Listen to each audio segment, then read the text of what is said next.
Cellphone. Lumilipat ba? Hello? Inaanto ka na? Matulog ka na? Ano yan? Nandiyan ka sa kwarto? Ha? Yung may nabo. Lakas ang boses. Nagingi. Tumawag si kuya. Kinukumusta ka? Ulitin mo daw yung sinabi mo kanina na yung binibidyoan ka para may record. May record kami, i-record namin. Han? Oo. Yung tungkol dun sa affidavit na, sino ba may gawa nun? Ikaw o sila? Sila. Ina-record daw lang. Sabi-sabihin? O, sabihin mo kung ano nangyari doon para may record namin. Yun nga. Binidyoan ako ng nakaraang araw. Tapos binasa ko yung statement na may mga sinigit sila na hindi naman totoo.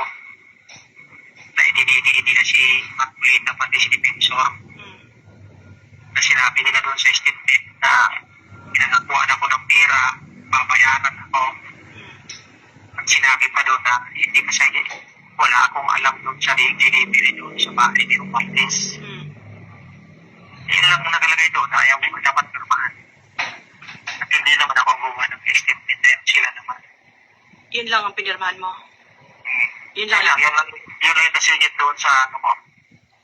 Saan ba yan? Sa pinakahuli? Hindi, nasa ano yun, parang Gitna? 9 sa 12 yung kita ko doon. Tapos may upang 24 ng pera. Ba't ang haba naman? Sila bumaba eh. Pero yung affidavit mo nung una, andun pa yon. Wala yun, ibang Bago. version yun. Bago na yung Ay, ginawa. may ginawang panibagong affidavit para basahin mo.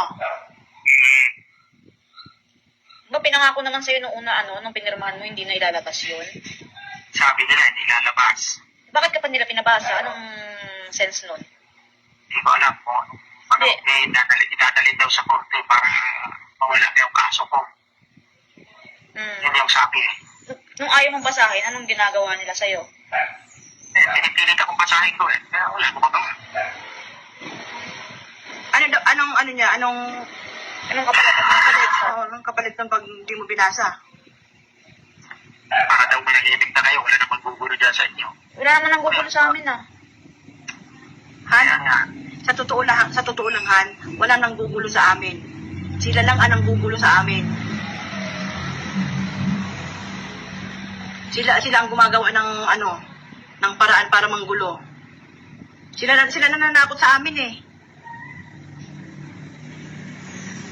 kaya sabi ko sa'yo ng nakaraan, gusto ko nang gulong-gulo na yung utak ko eh. Hindi na ako makatulog. Mag-ano ka muna, bago ka matulog, meron ka muna marigang na tubig.